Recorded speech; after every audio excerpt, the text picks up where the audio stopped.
What's up, y'all? We are live. Welcome to the DJ Kenny Parker Show. We do this every Tuesday, 8 p.m. Eastern Standard Time. What's good? It's been a few weeks since it's been just us. Thank you for everybody who's been watching the live.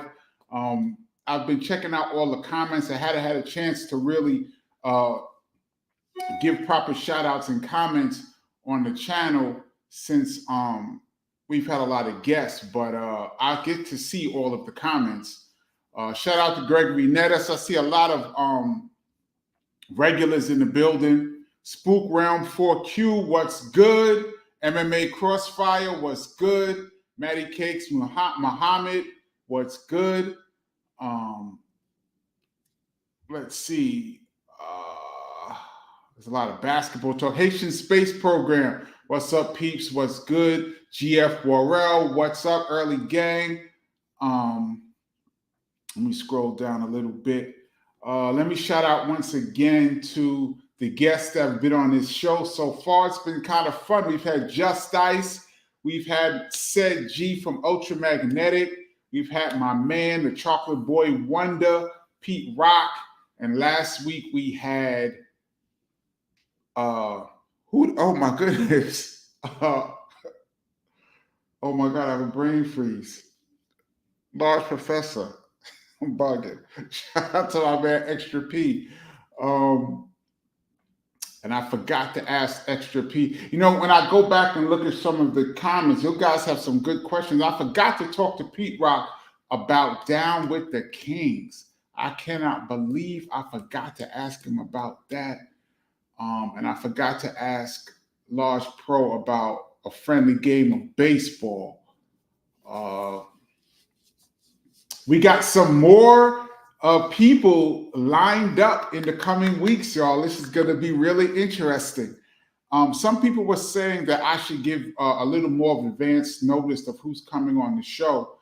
But sometimes, due to people's schedules, I like to get the confirmation closer to the Tuesday to be sure they're going to come.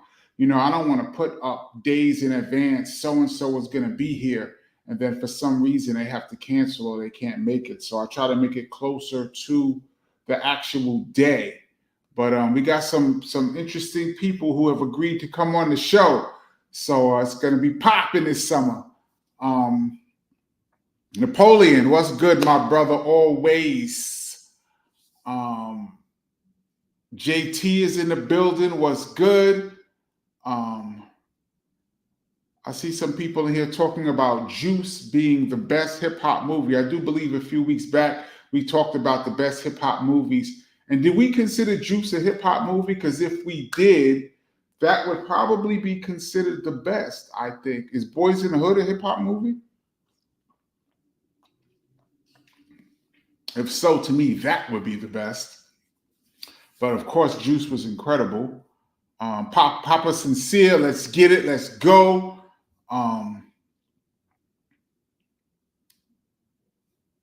Pat S was good. I see a lot of the regulars.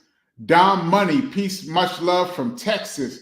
Shout out Texas, man. What is it, like 100 degrees already out there? I like it hot, though. MMA Crossfire, salute Kenny from Toronto. Big up Toronto. Michael M. Mortis, what up, KP? Still amped from the Large Pro interview. Yes, Large Pro had a lot to say. We talked for an hour and a half. For those that didn't get to check it out, it's on the go on the channel and go under the lives. You'll see the lives that we had so far. Raw Justice Hip Hop was good. Let me scroll down. Steve Sport was good. Dan Maserati. I mess up your name every week, so we're just going to keep on. Marasuti. Peace and love from Scarborough, Canada. Scarborough, Canada. I don't think I've ever heard of Scarborough, Canada. FU2, what up? All the regulars. Terrell McMillan was good. We got a lot of regulars in the building. Pat S says Heather B. Shout out to my girl Heather B. Maybe we could get her back on the channel. She was the very first guest. I forgot to shout her out. Heather B was the very first guest on the show. Maybe we can get her back on here to cause havoc like she did last time. MMA Crossfire says Dapper Dan in the building. Is Dapper Dan the Harlem designer? Jamil Live said, what's up? Drew Ford, peace.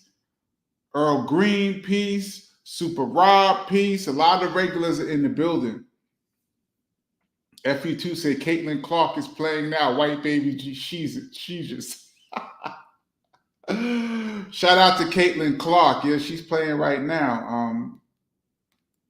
I'm happy for her, and I'm happy for that women's basketball is getting the recognition that it deserves.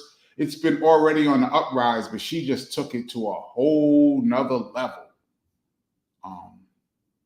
For those of you that watch basketball,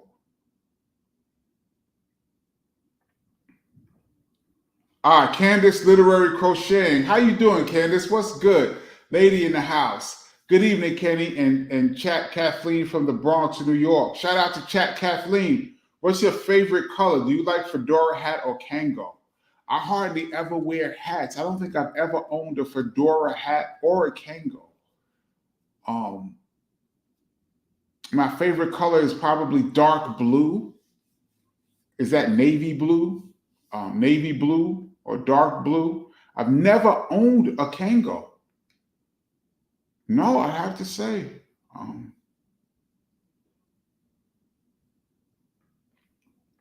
Napoleon, my man, he says, interesting point you've been making about beat makers. Seems like that term holds a different connotation in Europe. Yeah, I've been trying to make the distinction between beat makers and producers and the blurred lines. And like I've said before, that real distinction came in like the mid-90s. Some people who were calling themselves producers but didn't actually make tracks tried to downplay the people who actually made tracks and actually dug for samples as being something less than. You're just a beat maker and not really a producer, which I think is bullshit. And I ask all of the producers that come on here, and I'll continue to ask them, what is their opinion of the beat maker versus producer and the whole beat stealing, ghost producing that's been going on in hip hop, which I believe is more rampant than ghost writing. I think ghost writing pales in comparison to ghost producing.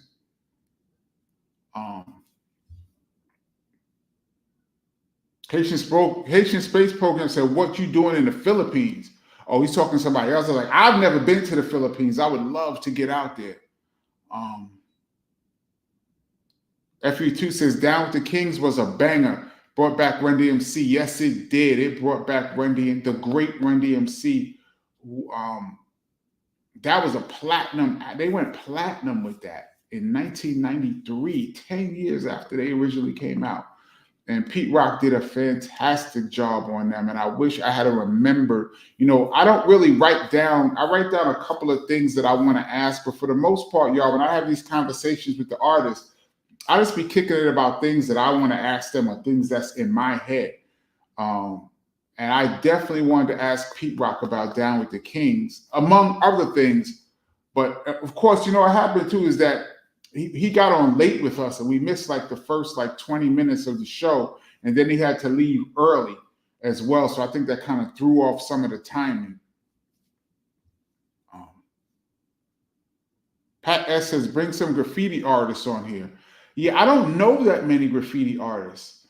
My brother was heavy into graffiti, and he would have to really put me up on some of the graffiti. I mean, I've met some graffiti artists through my brother, but I don't really know graffiti artists like that. Let me scroll down a little bit.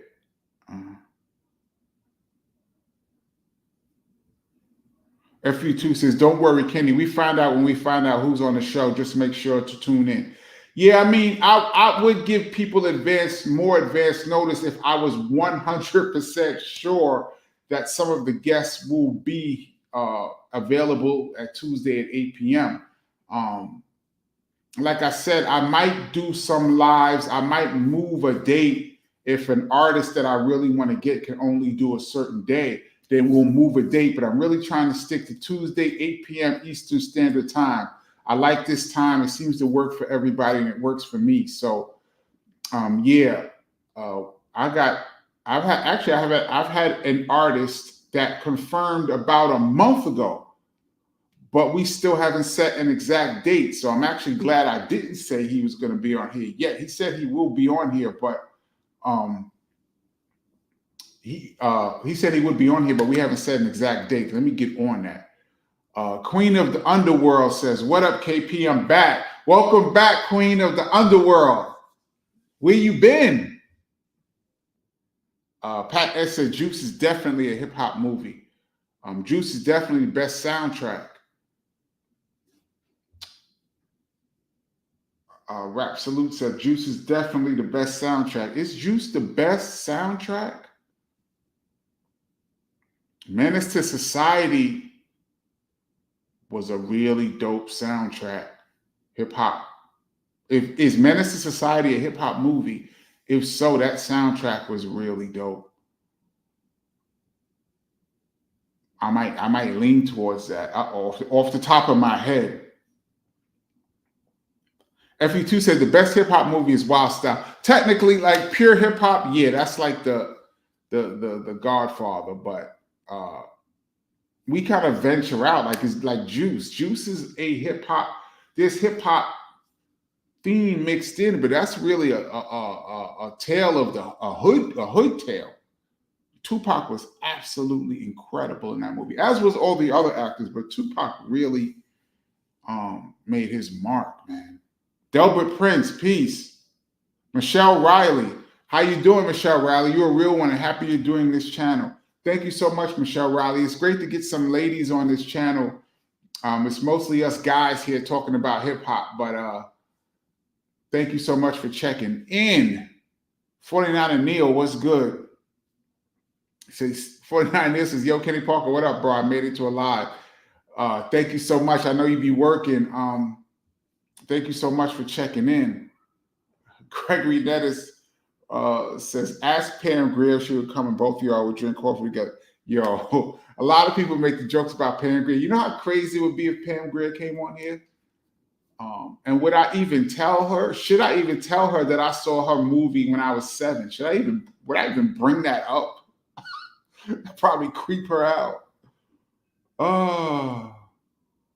Abu Bakar, what's up, DJ Kenny? What's good? Big Bat, what up, Dallas? Dallas in the place.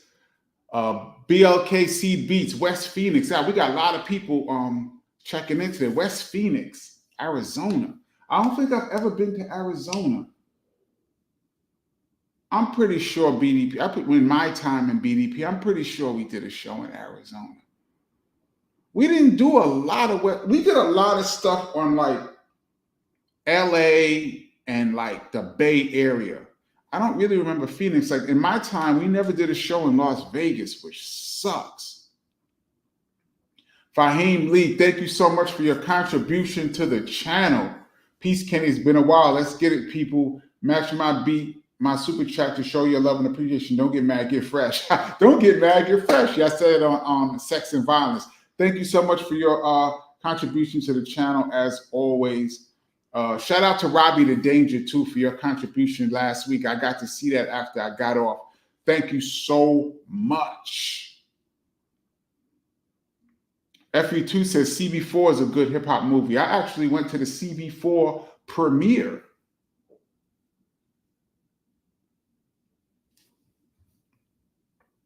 Daniel the Don Freeman, what's good? Pat S, Star Wars. I never saw Star Wars. My brother had that on a VHS. He loves those. He's a huge graffiti person. Y'all that don't know, KRS, my brother. For those that don't know, KRS-ONE is my brother, older brother. And he loves graffiti. And he had the Star Wars Pat S's Crush Groove. That's one of my favorites. Curtis Fabian. What up? What up for the Philippines? North Philly in the house. I always say Philly is one of the dopest hip hop towns for BDP over the years.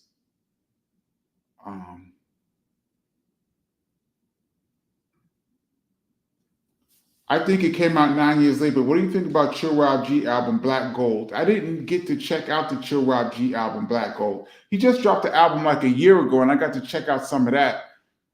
Chill Rob G is another person I'd like to have on this channel. I saw Chill Rob G this summer. Very underrated, dope MC out of Jersey City. 45 King did his absolute thing. He's one of my producer heroes. He did his absolute thing on Chill Rob G's album.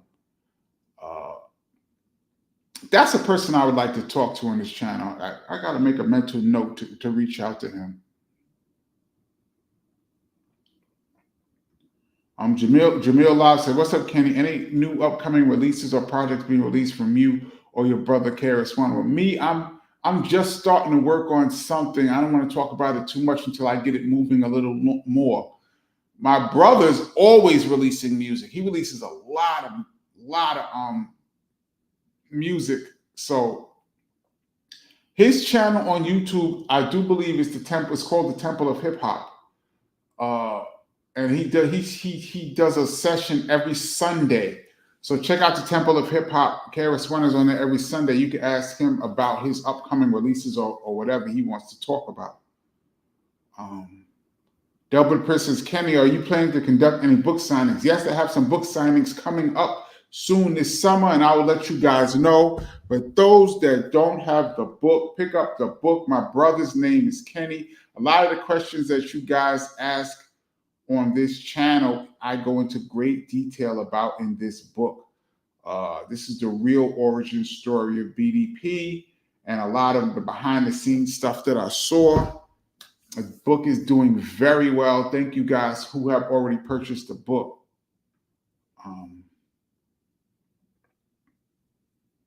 JT says, "Large Pro met all expectations. Definitely felt this love for hip hop shine through." Yes. Large Pro was a dope interview, and he's a dope brother, man. That's my dude. Like, you know, I see Large Pro quite often in New York City area. So the conversation that me and him are having are conversations that we've had before, you know, just talking about hip hop. Dope. And I want to shout out Stuss Designs too for making this logo right here. Thank you so much, my dude. Big Bat said, "How about the Mavericks?" Yeah, they're 1 win away. I like Luka, and shout out to Kyrie. Shout out to the whole team, but shout out to Kyrie and shout out to his father, Dedrick Irving. That's my man. Delbert Prince says, "Glenn Harding said, what's up?" Shout out to my man, Pooh. We grew up together. That's my dude. Lincoln High School, Brooklyn, all day. Rod Justice says, "Women's basketball is dope, especially at the college level." Yes, I watch all basketball. So I'm a huge women's basketball fan as well. Let me scroll down a little bit. Gregory Netta says, "Shout out to Angel Reese." Word up, son. Shout out to Angel Reese. She's playing pretty well as well.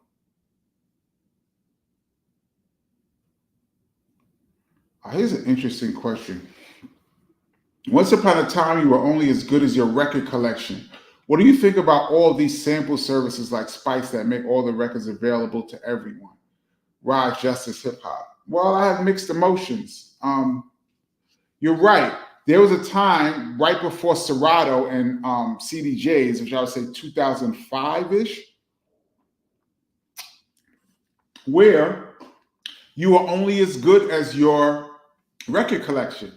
And even if you were a dope DJ, if you didn't have the records, you couldn't rock parties, you couldn't make beats, and records were very expensive. I spent a lot of money on records. I spent a lot of money on duds too. And I spent a lot of money storing records. It reached a point in my crib where I had so many records, I couldn't even have furniture My crib looked like a storage unit. I had so many records in there.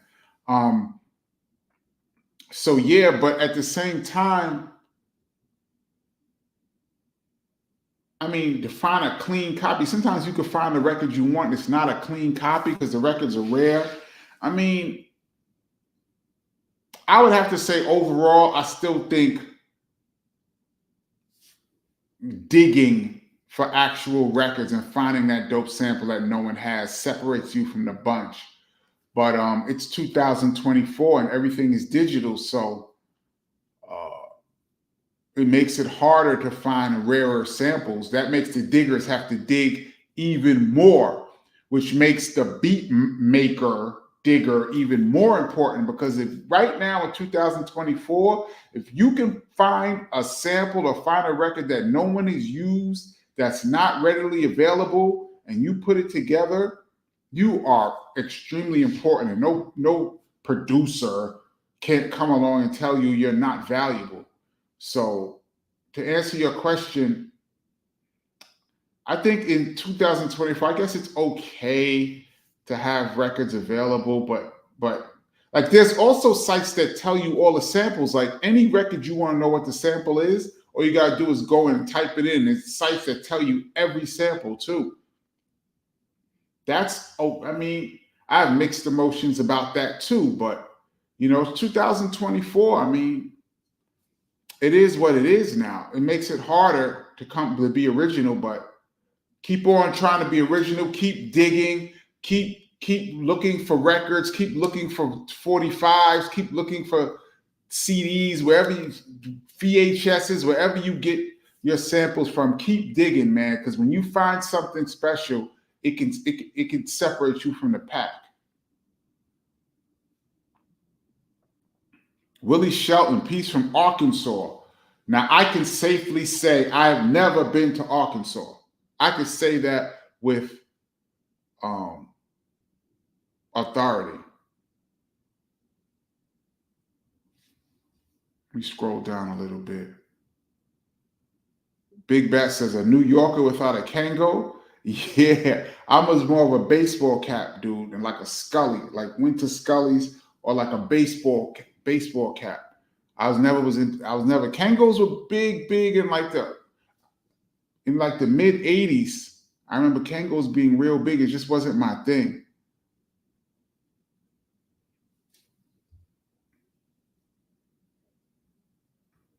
Michelle Riley says beat makers are more creative, producers are more technical. It depends on the definition. I'm talking about producers who, there's certain people in hip hop that don't actually make music, but they oversee the project and they call themselves producing the song, which by R&B and pop standards they are, but by hip hop standards, they're not actually producing the song. I look at it more as like they are executive producing the song because they're like organizing everybody. But in hip hop, when somebody says who produced the track, it means who banged out on the drum machine. And a lot of these guys who never don't even know how to work a drum machine and never dug for a record in their life try to downplay the people that did in the 90s. And I thought it was whack. And I've even been called a beat maker before.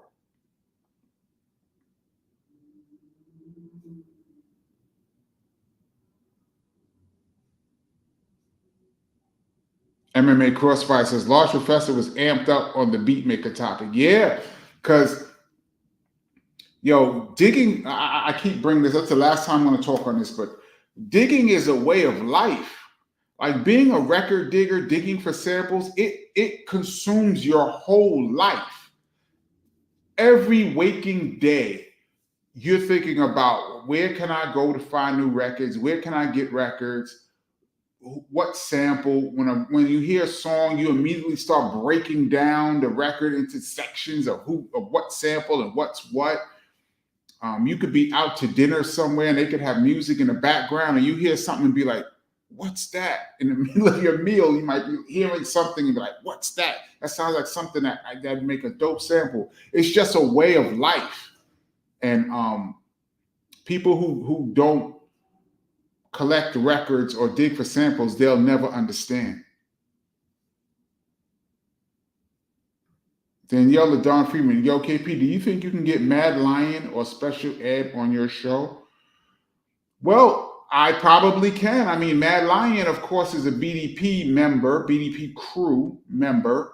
I'm pretty sure, I'm confident that Mad Lion would talk. That'd probably be somebody I would talk to down the road. And Special Ed is the homie. Shout out to Special Ed, Flatbush in the house. A lot of the people, it's a matter of getting their contacts. Like, for example, right now, I don't have Special Ed's number. So it'd be a matter of like tracking down somebody like Special Ed and asking them to come on the show. I don't have his number, so I'd probably have to DM him or talk to somebody who has his number. And a lot of times people just don't want to give out people's number like that. But if I DM'd him, some people have hundreds of thousands of maybe even millions of followers. So DMing them, they might not even see it. So, that's really the main struggle of getting more people on the show, is that just getting people's contacts. It's pretty much what it is, because I have numbers, but I don't have everybody's number.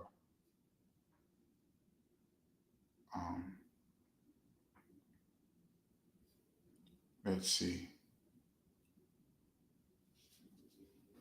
Earl Green says, KRS-ONE B-sides versus Nas. I have KRS winning.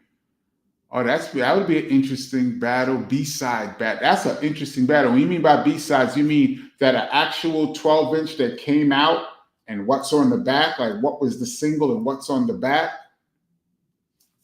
That would be a great battle, just overall, a B-side battle. That's a great idea. Somebody's going to steal that, Earl Green. That would be a very interesting battle. Very interesting battle.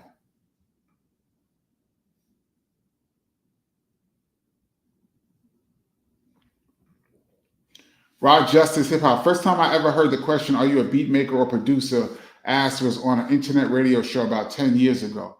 Yeah, I said I was going to stop talking about it, y'all, but that's one of the subjects that's very dear to my heart. It's just your average Canadian. What's up, average Canadian? He says, will you ever get Primo on to finish the GOAT list? I will work on that. Preem is so busy, man.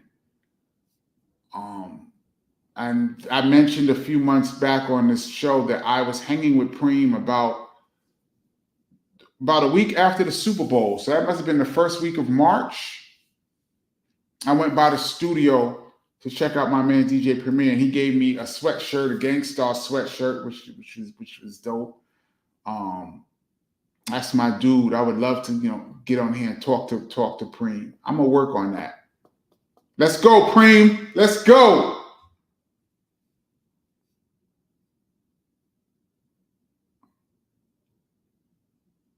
Napoleon Maddox says, over here meaning Europe, over here I think they don't have the same level of intimate knowledge, so they use beatmaker as a way to say production performing.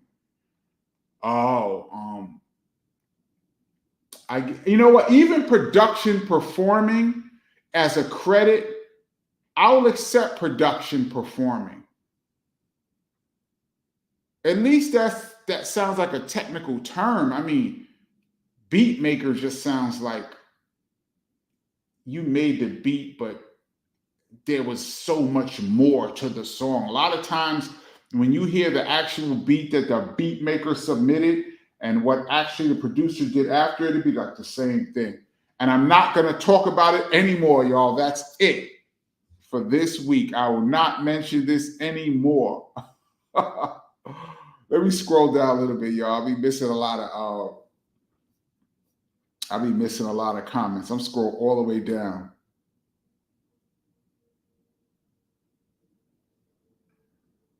Benny Doe, Kenny, was that your weightlifting line in We In There? That was the best line in the album. I know what you're saying. That was KRS-One's rhyme, and he told me to, I do believe he told me to go in there and say that part. I forgot about that. Yeah, everything you've ever heard me say on a record, on a BDP song, KRS-One told me, go say this. He actually was like, go in the studio, say this.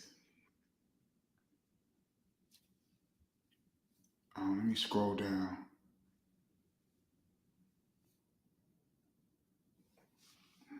I see some Pam Grier comments on here.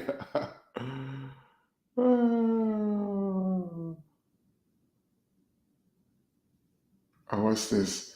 As though Barry said, damn KP, you need someone's you need someone's help to wait, let me get this because you wrote this twice. Damn KP, you need someone's help to help you read these comments. They're getting too much for your eyes to read. Laugh out loud.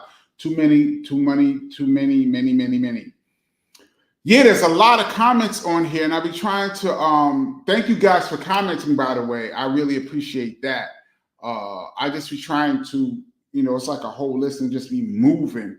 And I try to get to comments as I see them and try to talk about some things. Yeah, there's a lot of comments. Once again, this is the DJ Kenny Parker Show. We do this every Tuesday, 8 p.m. Eastern Standard Time. Thank you for you guys who are checking in that on the live, because like I said, and I say this all the time, you guys are the backbone of this channel, and you guys are the reason why I do this and the reason why I come on every Tuesday, because I really enjoy talking about hip hop with like-minded people. And, we're just on here just talking about whatever. And now that we're going to have guests, that'll be cool. But it's still, at the end of the day, it's just us talking, man. MMA Crossfire says, Ernie P would be a great guest to talk about hip-hop photography. Yes, he would. Ernie has a book out, too, about hip-hop photography. Me and Ernie go back 35 years, maybe? Easily. That would be a dope person to talk about hip-hop photography. There was a time when there was only a couple of hip-hop photographers, y'all. There's like 2 or 3 guys in the whole city. And you see them at every party, and they were the ones taking the pictures and putting them in the Source, putting them in Word Up and Rap Pages. And I forgot all the other magazines, rap magazines that used to be out. But there was like a handful of guys that did all the photography. And, I always say this. I forgot who I was talking to the other day about this. Most of hip hop back in the day was not documented. It's a shame because, and that's one of the reasons why I like channels like this where people tell stories, because back in I'm going to talk about the 80s, but even the 70s was even worse. 80s, 90s, I would say just for BDP, what I see online is probably 10% of the amount of things that happened in the time I was down with BDP. I was a DJ for BDP for about 13, 14 years. And in my time, from 1990 to like 2003-ish straight, and then after that, I did more stuff sporadically. There's only like 10% of just BDP that you guys got to see.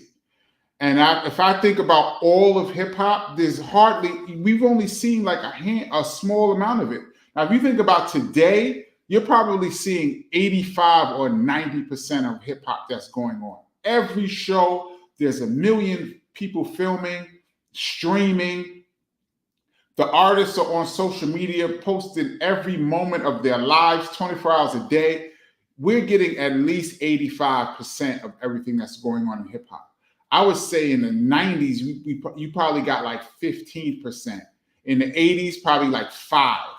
And in the 70s, probably like 1% of what actually happened. So much stuff happened in just my group, y'all, that's nowhere to be found. And that's why I be on here talking about stuff, because there's so much stuff that happens, which reminds me, I say this every week, but this is the week. I will be dropping an Epic Fails in the next couple of days. I just finished recording it. I'm going to drop it. It's kind of funny. Another one of my stories. I haven't done any stories in a while because I've been more focusing on the live and having guests, but I got a lot more stories, y'all. Rod Justice Hip Hop says 45 Kings are top 5 for me. Me too, man. That guy was an absolutely incredible producer. Absolutely incredible. Rest in peace to him, man. The last time I saw him was probably like 2018, maybe.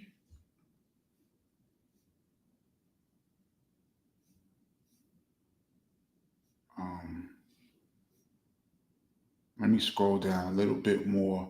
See, when I scroll all the way down, then I miss some other comments. I just miss comments, y'all. But I just try to see what I see. Rod Justice Hip Hop. The book was dope. Thank you so much, Rod Justice, for purchasing the book. I really appreciate that. KRS-ONE has almost 30 albums, including BDP and collabos. Garganflux. What up, Garganflux? I do believe it's documented that KRS-ONE has written the most rhymes in hip-hop history.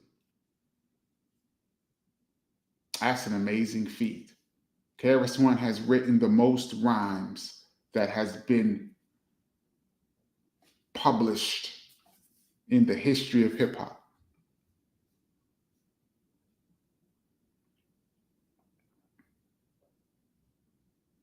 Well, this is interesting. Ed Olivier, what's good? It would be dope if you can get children of deceased artists like Heavy D, Guru, etc., to get their insight on hip hop.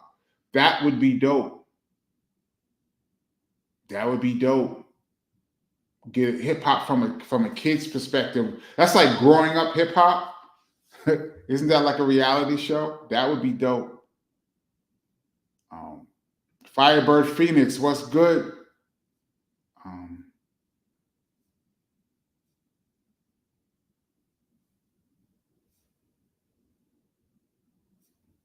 Let me scroll down a little bit. So somebody said Kyrie is rocking moccasins. Yeah, I don't know about the moccasins, but he's a great player.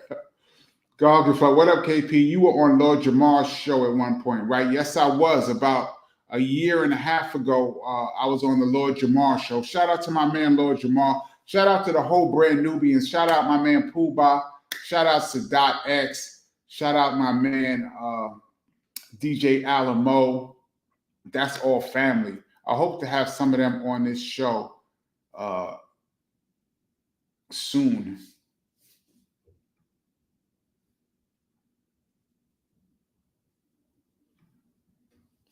Guess who, MF said Drake will forever be the Milli Vanilli of rap.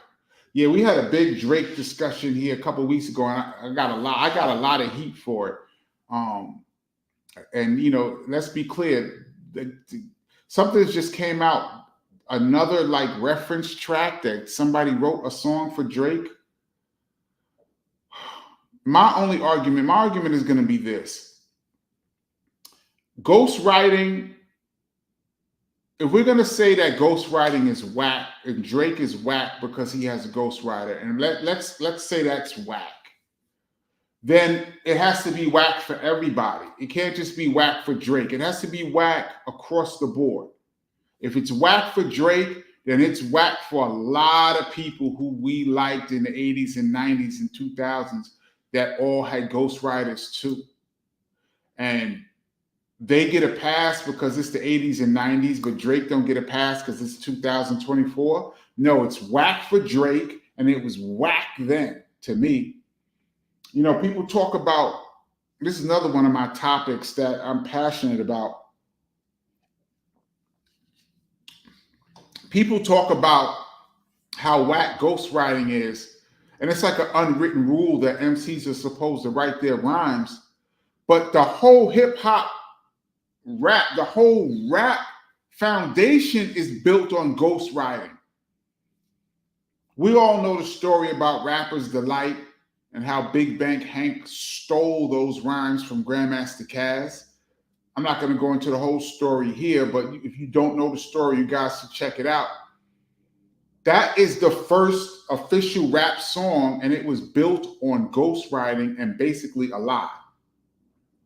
If you look at what is considered the greatest rap song of all time, which I consider the greatest rap of all time, a song that's in the, I do believe it's in the Smithsonian as the greatest rap song of all time. And I also believe it's buried in one of those capsules that you dig up like hundreds of years from now to get a glimpse of the 20th century. The song is Grandmaster Flash and the Furious Five's The Message. That is a foundation.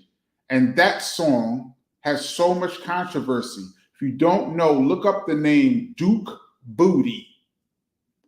Duke Booty. He is not a member of the Furious Five, but he's all over that song.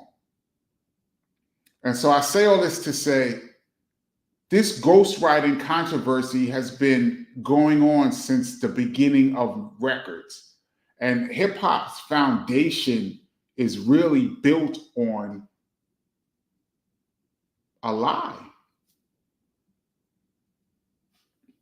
And that's one of the themes of this channel that I always talk about. Everything is not what it seems, y'all. This ghostwriting thing has been going on for a long time. There's people in the rock and roll, there's rappers in the Rock and Roll Hall of Fame right now that did not write their rhymes. That is the highest honor that an artist can get. And there's ghostwriters sprinkled in there. So I think ghostwriting is whack, but I also understand people's desire to have a hit record and what people will do to have a hit record, because a hit record will change not only your career, a hit record will change your life. It'll change your children's lives. It'll change your grandchildren's lives.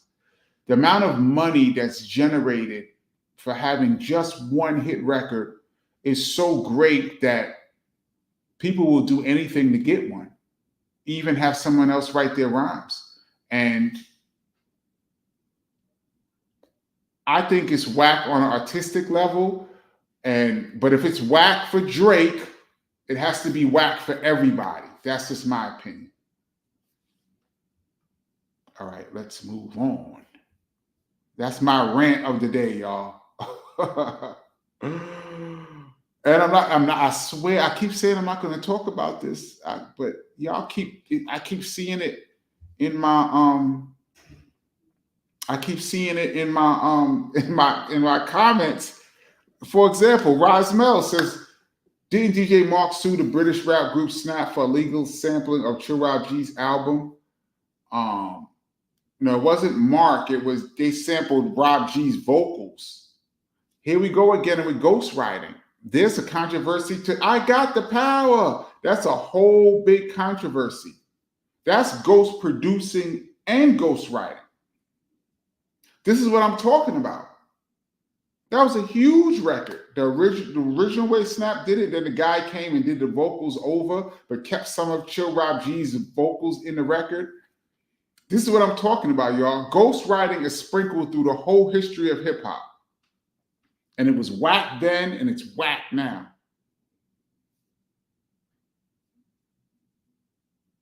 Let me scroll down a little bit. This is a quick basketball. Benny Doyle says, Ray for Austin, Rod Strickland, maybe New York, two favorite New York point guards. I saw Rod Strickland in high school. His handle was ridiculous. I think he was a junior. He wasn't even a senior. I saw him as a junior in high school in a tournament. Handle was ridiculous. And then I saw him when he was a pro. I do believe he was on the San Antonio Spurs at this point. I saw him as a pro play down in the West 4th Street tournament in New York in the summertime. Rod Strickland scored 51 points in West 4th Street, and then no jump shots, y'all. It was all to the rim. He must have had 15 and ones. It was just bang, bang, and one to the rim. It was incredible to see it in the park. And you know, West 4th, for those of you that have been to West 4th Street, New York, that's a very small court. It's almost like a 3-quarter court. So it's very small. And Rod Strickland was just He was toying with dudes out there. Okay, that's my basketball rant for the day. Let me scroll down. This is the DJ Kenny Parker Show, y'all. We do this every Tuesday, 8 p.m. Eastern Standard Time. We have no particular format on here. We just talking, and I haven't had a chance to really get into the comments because we've had guests the past couple of weeks. So I'm just really trying to get into some of the comments. Jamil Live says, have you ever used the MPC for your music production? No, I used the SP1200. Kevin Rose said, what's your favorite sample to use? SP1200. And I was supposed to learn the MPC. DJ Premier was supposed to teach me the MPC back in the 90s. We had a conversation real quick, but nothing ever materialized out of it. Corey Flood says, Kenny, next guest, Daddy-O from Stet. That would be dope. I mean, you guys have a lot of great requests. I'd love to get these people on. I mean, soon enough. Shout out to Stetson Sonic. Go Stetson used to be crazy in Union Square Latin Quarters. That used to be the record that Brooklyn would rob everybody. Brooklyn would wait until that record come on.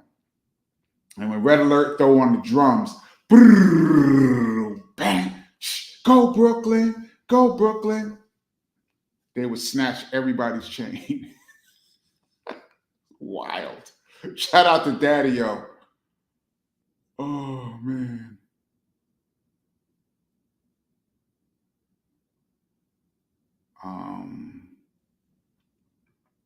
Garden, did Eric B produce anything? No disrespect, but he seems like one of the guys who just took credit. I don't know the answer to that question. Maybe one day we can have Eric B on this channel and he could clear up a lot of rumors. There's a lot of urban legends going around about who did what. And so that's a great question. I don't know the answer. No disrespect to Eric B. I don't know.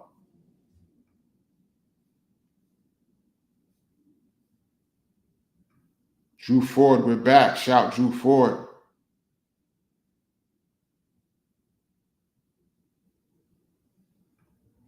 As the Barbarian, Yo KP, who produced the track Raptism off of Sneak Attack album? That track is so ill. I'm sure I know the sample also off a TV program back in the day, and KRS-ONE goes in as usual. I don't remember the song Raptism off the top of my head. I would have to hear it. I produced 4 songs on Sneak Attack, but I believe 2 of them I gave Chris the track like months earlier, and he took the track and did whatever, put whoever he wanted on it. Like I wasn't in the studio when 2 of the tracks, I was not in the studio when he recorded the vocals. So I heard the song when it was done. So I might have been a beat maker on that because I did the track, but I was not in the studio when it was recorded. So I'd have to hear what Raptism is. I have to go back and listen to it to answer the question.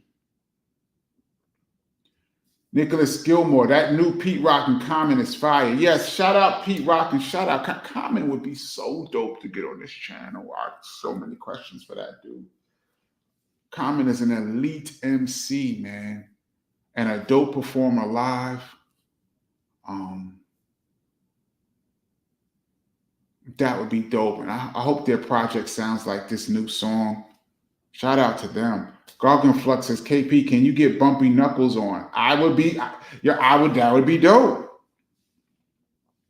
That would be dope. Shout out to Bumpy Knuckles. That's my dude. I could say I produced the track for Bumpy Knuckles on the Sex and Violence album. It was KRS and Bumpy Knuckles. Gregory Netta says, Puffy got to be the dumbest celebrity ever. He taught us, he thought he was untouchable. Word up, son. He was untouchable until he wasn't. That's always how it happens. You know what? And let me say this. These things that's come out about Puffy are absolutely horrible. I mean, I don't know if they're true or not.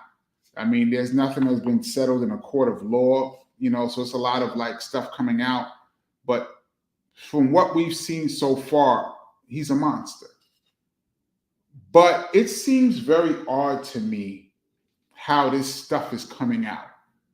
It seems like each month they unveil something new that's even worse than the last thing. It's like every time something comes out and you're like, oh, this is unbelievable. And then it dies down. They come with something else. And then it dies down. They come with something else. I'm finding this a little suspicious.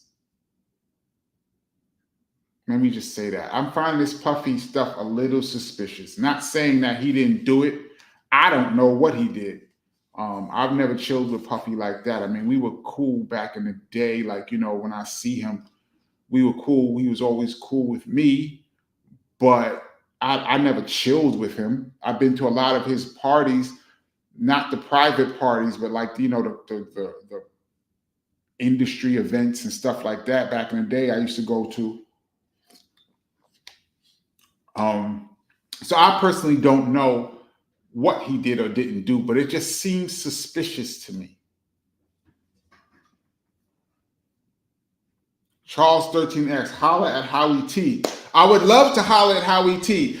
Some of y'all need to give me some of these numbers, yo. I think Howie T is an incredible producer. Absolutely incredible. I would love to speak to him. And I don't know Howie T. I think we may have met. I'm not sure. But I'm not sure I even met Howie T, but I have the utmost respect for him and would love to speak with him. I saw a beatmaker comment, but I'm going to skip by it, y'all. I'm going to skip by it. It's hard for me right now. Oh, man. Dre Stack Dollars, what up, man? Yo, KP, salute. Last few shows have been dope. Thank you so much, y'all. We just trying to bring hip hop conversation, you know, the way I like it. You know, I like a lot of details.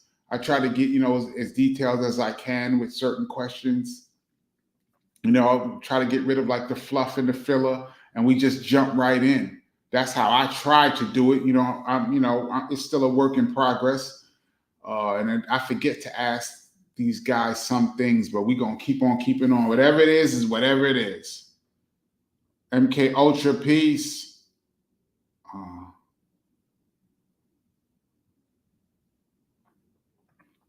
Blaze says, can you expand on why XL Extra Large Pro kicked the metronome up really fast when sampling? I'm not sure why he did that. That's a great question. I mean, these guys are absolute wizards on the SP1200. So maybe that's some other technique that I didn't know about. There's an SP1200 book, by the way. I forgot who wrote the book. There's a whole book dedicated to the SP1200. And yours truly, Kenny Parker, is in the book because BDP was the first group to ever bring the SP1200 out live. We were rocking the SP1200. We brought it on the Arsenio Hall show in 1990.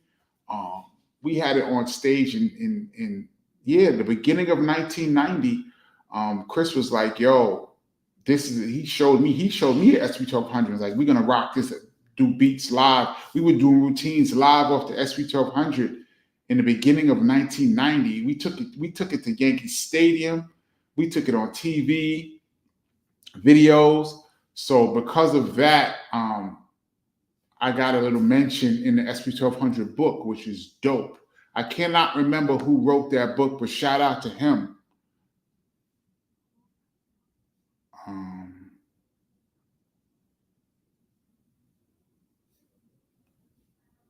Let me scroll down a little bit, y'all.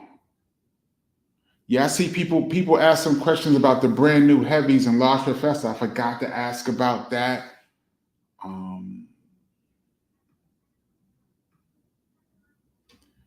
The real Nicidius Evans, Insidious, you should get your brother. Yeah. When I do Chris, it's going to be a whole production, though.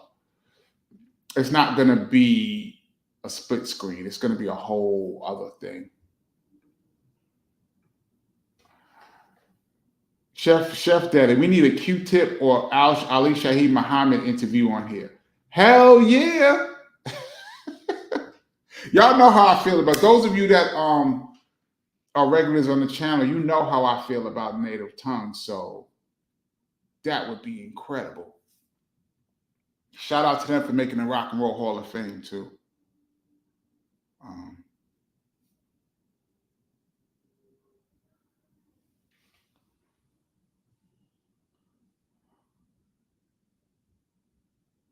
Let me scroll down. Jeff Warren said Premier has his own channel and probably talked about that already. I'm not sure what that is, but yeah, Premier. I'll be on Premier's channel. He does a lot of breakdowns. He does incredible breakdowns of some of his classics. I got to talk to him about that a little bit when I was in the studio. Yeah, Garganflux says Primo has a great memory about all the tracks he's done. Yes, he does. No, Primo has a great memory of rap lyrics. He is very good, you know, like finding lyrics to cut into hooks. Like when he scratches lyrics into the hooks, Preem is very good at remembering who said what in songs. Like if you had a song and you're like, oh, I want to make a song about a fireman. Premier will remember some rap line someone said about a fireman, and he'll go find the record and cut it in there. He's dope at that.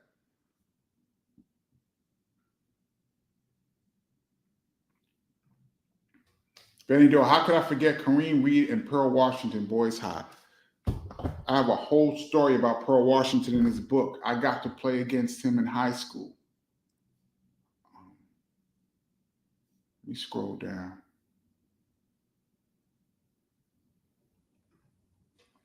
As the Barbarian, KP, what's your thoughts on Pete Rock and CL not putting an album out since Main Ingredient? That shit's a travesty. You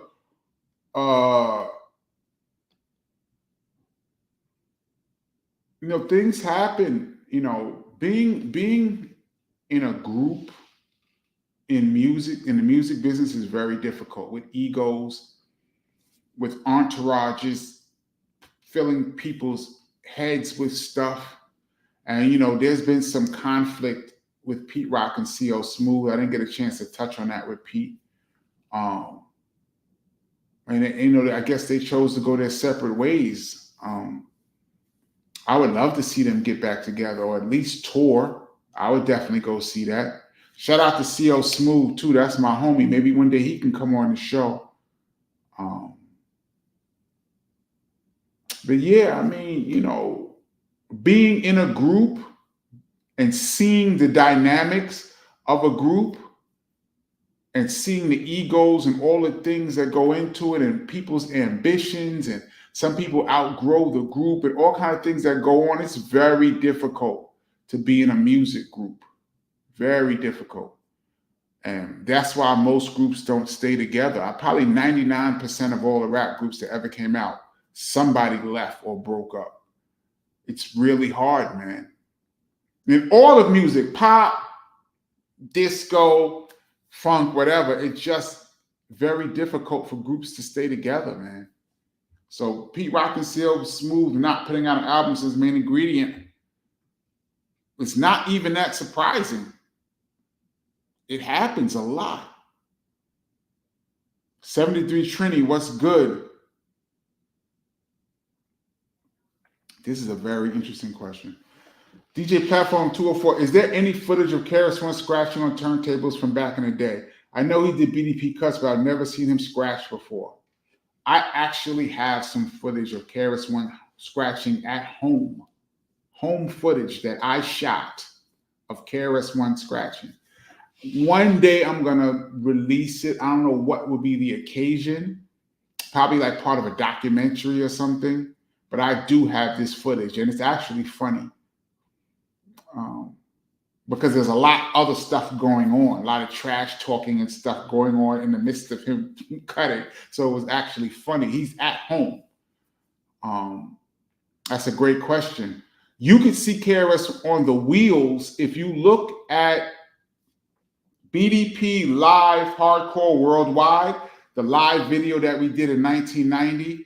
There's a piece where Jamal Ski is chatting and KRS-ONE is on the mixer. I stepped off and he came on and was mixing for Jamal Ski. So if you look at that, it's on YouTube. You can see KRS-ONE behind the turntables mixing with the mixer. I don't know if he actually ever put his hand on the record, but he's mixing with the mixer. But you can see, yeah, I think he did have his hand on the record. He wasn't actually scratching, but he was manipulating the record. So it's that. But I actually have footage of him scratching.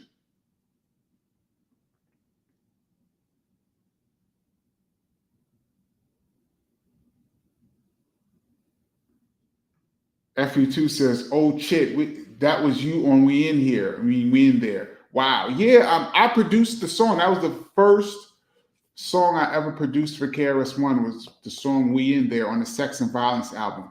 I did a whole Sex and Violence album breakdown on this channel about a year ago. You should go check that out. I go into detail about the whole making of the Sex and Violence album, the parts that I did.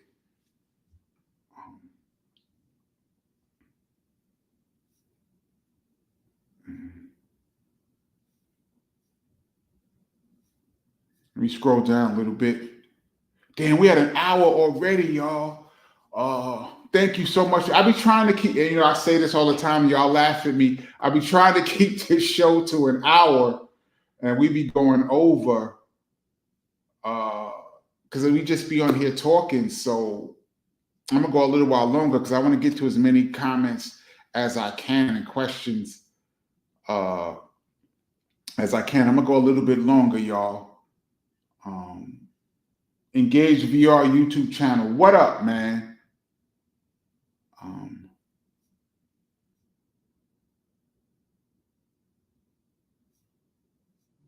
Let me scroll down a little bit. I see another Pam Greer comment.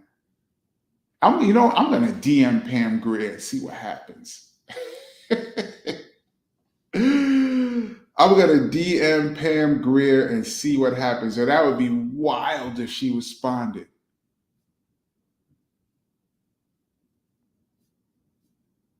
Let me scroll down.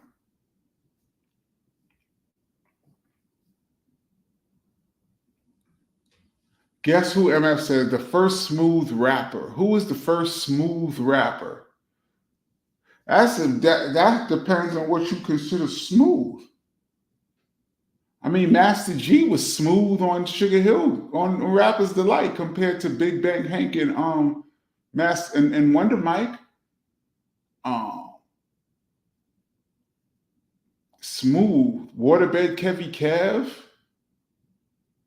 Spoonie G was kind of smooth. I mean, it depends on what you consider smooth.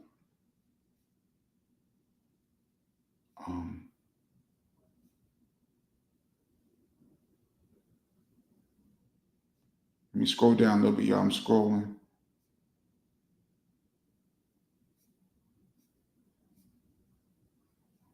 Oh, here we go. Oh, MMA Quaver. Kyrie has those shoes that look like moccasins. It's a trivia. Guess it's a tribute to the indigenous people. It's great. Oh, yes, that's the reason. All right, my bad. Yes, I was wondering why he had on the moccasins. It's a tribute to the indigenous people, and that's dope. Shout out to Kyrie Irving for that, because that's dope. Sadat X has one of the illest voices in hip hop. Shout out to my man Sadat X. And you know what's funny about that?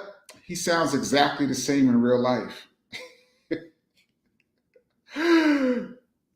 Go listen to a brand new beat or Sadat X song, and then think about this. That's his exact speaking voice. If you was talking to Sadat, he sounds exactly like how he sounds on the record, which is hilarious. Shout out to our man Sadat. Sadat can play ball too, by the way, y'all. Sadat is nice. You know who else is nice? Said G.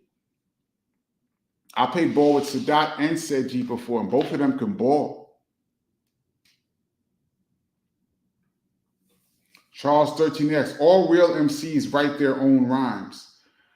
What do you mean by real MCs? And I said I was not going to get into this. Charles 13X, I'm going to leave this one alone. Y'all see, I'm trying not to. I'm trying not to. This is a very touchy subject for me, y'all. I'm gonna scroll past the ghostwriter comments. I see a Chuck D comment. Man, you know how great it would be to have Chuck D on here. Chuck D is one of my heroes. Shout out to Public Enemy.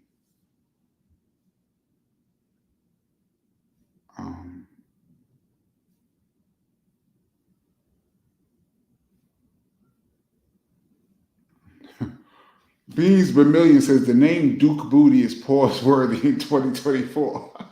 Yes, it is. But in 1982, it wasn't. Look him up, yo. There's a lot of controversy with that song, man. And here I go talking about it again.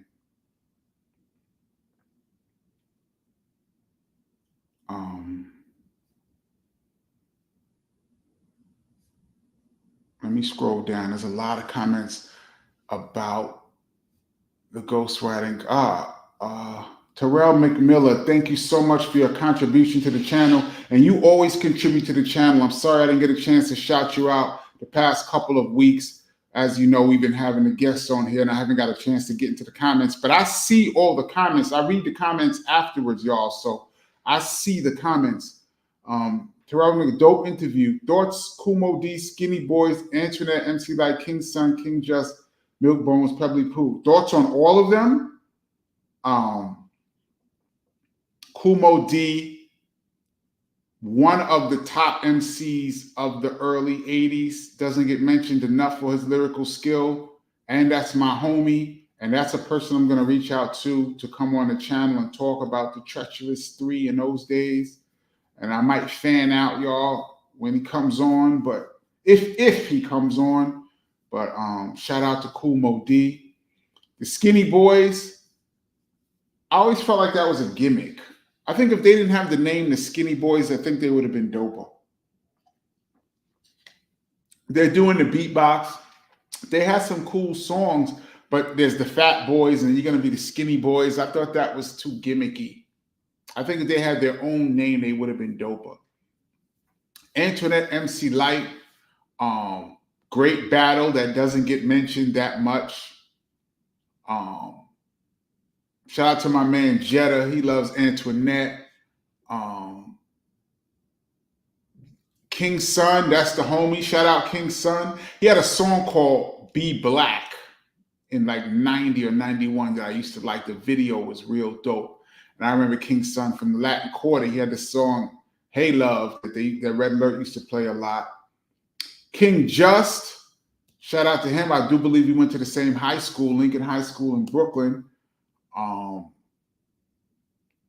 Milkbone, I remember when Milkbone was out, but I don't remember his songs that much. And shout out to Pebbly Pooh. She was in the studio with KRS one time. I came to the studio and Pebbly Pooh was there chilling. So I got to meet her. So I hope that answers your questions. Let me scroll down a little bit. CMC's Technique, salute. Charles 13X, try to get Kumo D on here. Hell yeah. Let me scroll down so I can not answer the ghostwriter questions. Oh my God. Blaze says, when's the last time you dunked a ball, KP? Wow. Easily 2 decades. Easy 20 years. That's an easy 20 years. Maybe more.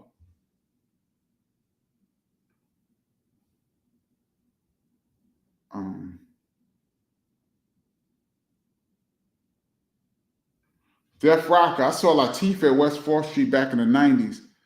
Yeah, Latifah played ball, so I could see her being down there. Rod Justice, Kenny, you have a format and it's dope. Thank you very much, Rod. I appreciate that. And when I say I don't have a format, I mean we don't have a particular topic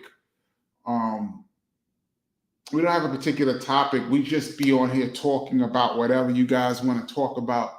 I love answering questions. I love talking about hip hop. We can talk about basketball or things that I'm familiar with.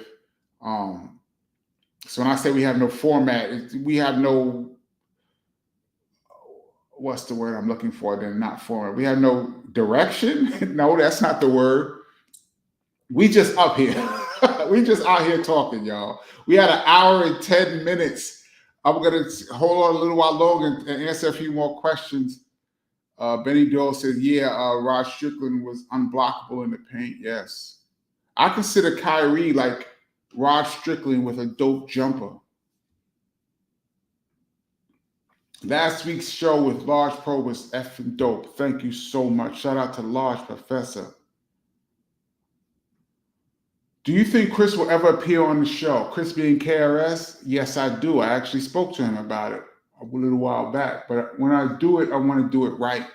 When I talk to my brother, that's a whole different conversation. It got to be in person too. That's how I want to do it. I want to do it with him, us two together. It's going to be hilarious. Whenever me and Chris get together and talk, it's actually really funny, y'all. So, for those that don't know, KRS-ONE is actually really funny. He has a really funny and like a real quick sense of humor. Like he off the top of the head, like he goes really quick. He says really quick one-liners that's really funny. And so you got to be right there with him. So the conversation that I want to have with him, I have a lot of my own questions. I have a lot of questions that people asked on here. I'd like him to clear up a whole bunch of stuff. So that's going to be an epic. That might be like a two-parter with me and Chris at some point. But there's a lot of people I still want to get to anyway. I see a lot of people talking about Cool Mo D on here. Firebird Phoenix, thank you so much for your contribution to the channel. Thank you. Kenny, when you just said, now let us move on, I heard it in the voice from Love's Gonna Get You. I have that record out way back where I pay homage to Just Ice and your brother KRS-ONE. Oh, thank you so much. Yeah, let us move on from Love's Gonna Get You. There's a funny story about that video. That we shot that video like a block away from Queensbridge Projects. It's like a studio. It was like a studio, and right by Queensbridge. And we went in there and we shot the video. And if y'all remember the video, there's a part where they said my brother got hit, and I was like shot in the video, and they put like blood. There was blood coming down the side of my head. If y'all remember the video, for those that don't remember the video, when you get a chance, check it out. There's blood coming down the side of my head. So after we shot that scene, I went outside with the blood still on my head, and I said, I want to see what would happen if I walk around like this. And I remember I walked into a store, and I was like, I had $1. I was like, please, can I get something to drink? And the guy was like, no, get out of here, get out of here. He was looking at me with all this blood on my head. And he told me to get out. So I went to there was a laundromat. And I said, excuse me. And I was talking in a voice like I was hurt. I was like, excuse me, do you have change for $1 so I can make a phone call? And the lady looked at me and she was like, no, we don't have any change. And I was like, this is a laundromat and you don't have any change? She was like, no, we don't have any change. Like, we don't want any trouble. Like, get out. I'm like, she's seeing the blood. Like, if I was really bleeding and really in need of help, those people were like, no, we don't want nothing to do with you. It was crazy. I remember that. I was playing a practical joke, but I was like, wow, that's crazy. Pat Sargent, nice and smooth as a guest. That would be really dope. Def Rocker said, I heard Rakim never went to the tunnel. I could see that. Tunnel started in 93. There was a time period when Rakim was really like, no one saw him for like years. The tunnel started in like 93 to like what, 2003 or something like that. I used to be in the tunnel all the time. As you guys know, I hung out a lot. Um, Dudes would have fainted if they saw Rakim in the tunnel. Yo, I've been places where Rakim has been, and you would think the Pope was walking down the street. The way dudes react to the God, man. I've seen Rakim in multiple places, just like after a show or somewhere, and he's just walking, and dudes really like treat him like the God that he is, man. Shout out to Rakim.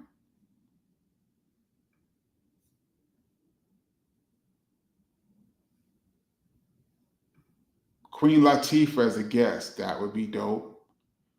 CC Technique said D Nice would be a dope guest. Hell yeah, I'm gonna reach out to D. As a matter of fact, he would be real dope because he could clear up some other beat. I'm on a mission to clear up some criminal minded stuff and some old BDP stuff from before my time. And D Nice would be perfect. Yo, D, come on the show, man.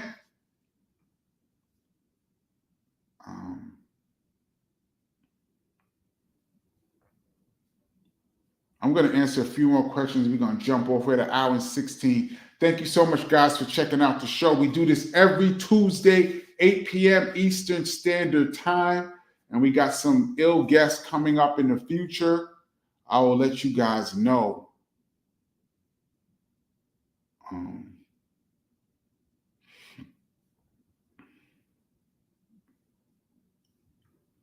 Kenneth Joyce says, what up, Kenny? Can you get an interview with Antoinette? I've never met Antoinette in my life. Don't know Antoinette. It would be dope to have her on the show as a female rapper in the 80s. I don't know her. Never met her. And this one right here, Just Blaze producer guest. This is a must. Shout out to my man Just. You know, these are all people. It's coming, y'all. It's just a matter of me reaching out and trying to set up a Tuesday.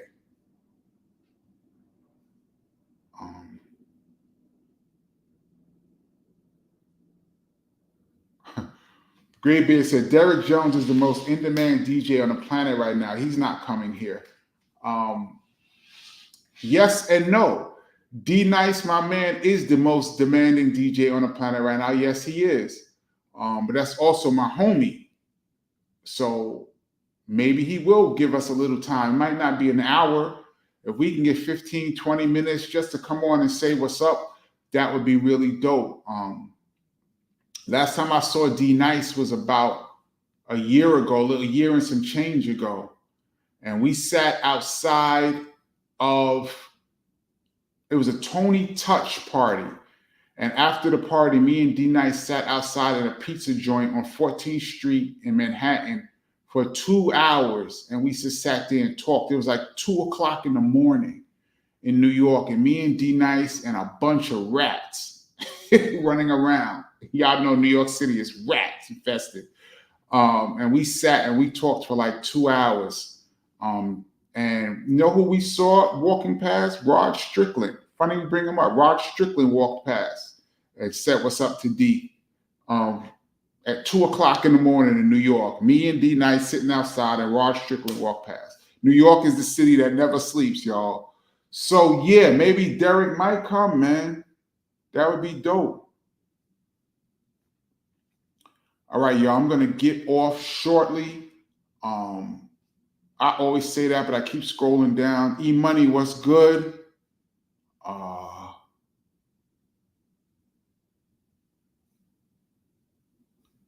lot of people asking for Q-Tip to come on.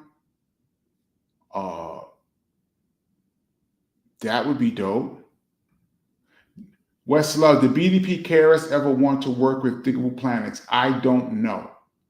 I don't know. I've never heard that come across. Okay, there's 3 of them. I'm getting this guy's name wrong. I do believe it's Doodlebug. It's the girl, and then there's the 2 guys, the taller one. do believe his name is Doodlebug. He used to hang out a lot too. I used to see him outside a lot. Not the one of them is like the leader of the group, the one who did the production, and then there's the other guy. That guy, excuse me, used to hang out a lot. I used to see him a lot. Shout out to him. I do believe it's Doodlebug. It's Ladybug, Doodlebug. I forgot the other guy's name, but to answer your question, I'm not sure. I've never heard Diggable Planets come up in a conversation. I'm going to answer a couple more, y'all. We're going to get out of here. MMA Crossfire said, get J-Lo on, Kenny. She has a little now. She has a lot. Yo, I would love, I do. J-Lo has to be a hip-hop head. She's from the BX, man. Imagine Jennifer Lopez coming on here. But yo, Jennifer Lopez, if you're watching, we'd love to have you on the channel, talk about hip-hop.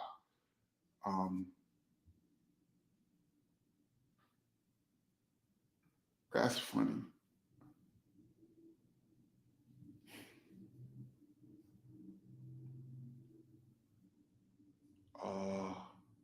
I'm gonna answer. Let me scroll down a little bit. I'm gonna scroll all the way to the bottom. How about that? Doodlebug. I see Michelle Riley says Doodlebug.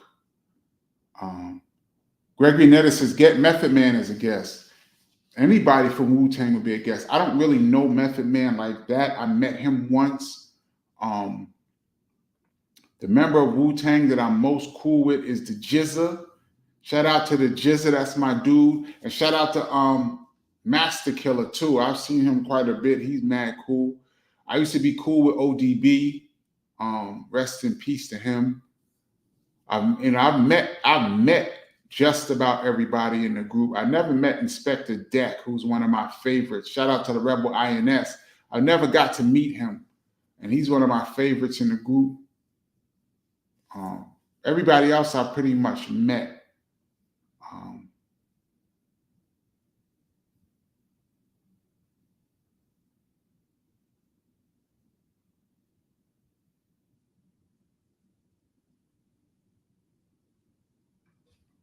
Elvin S says, great book. I actually found out about it on D Nice's channel.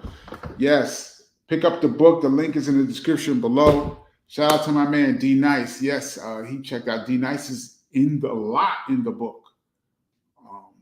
For those that don't know, D Nice, I replaced D Nice as the DJ for BDP in 1990.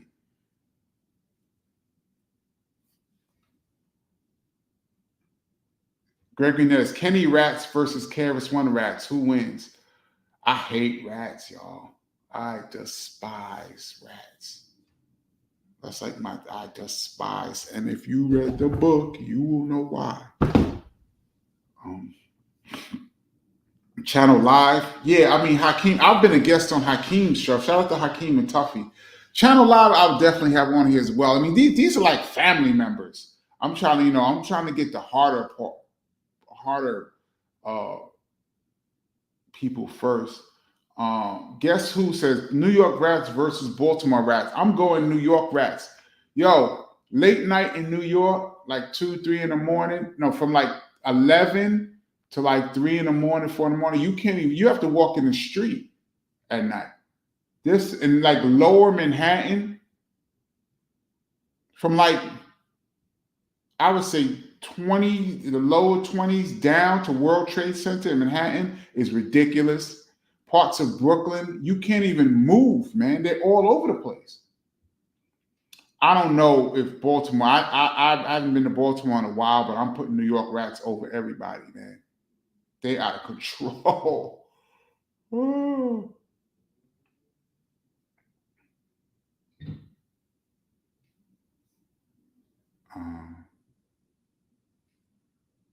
I'm going to answer 2 more questions and I'm going to get out of here.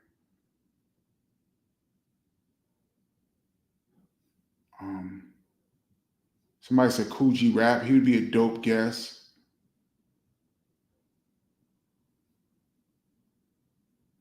People talking about Antoinette. Nandy Johnson says DM her. I will try. Lay low. Thank you so much for your contribution to the channel. You should interview D Nice or DJ Doc. Yes, I actually spoke to DJ Doc about coming on the channel. So that's just a matter of setting that up. Shout out to my man DJ Doc. Kaz would be great. Yeah. There's a lot of dope people. If I can get in touch with enough people and if they agree to come on, we can just really have interviews every week.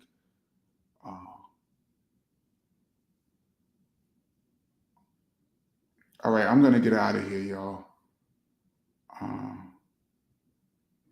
Jamil Lott says, I wonder why KRS-ONE and Chris Rock never collaborated. That seems like an odd collaboration. What do you mean by collaborated?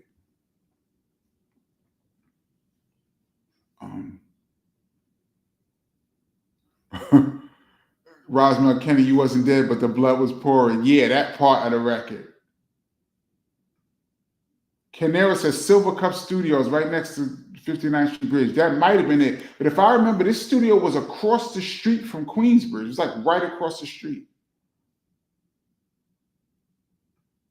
All right, y'all, we're going to get out of here.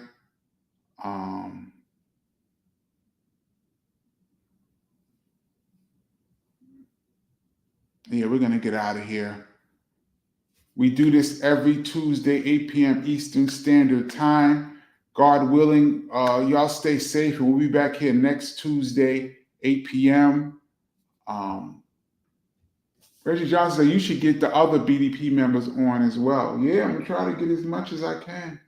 If y'all want to hear from these people, I'll talk to them. If y'all want to hear about them, if y'all, I try to look at the comments and see who, get like a lot of traction. Like Just Ice, a lot of people asked for Just Ice, so I was like, okay, let me make sure I get my man Just on there. Has Domingo been on the show yet? No.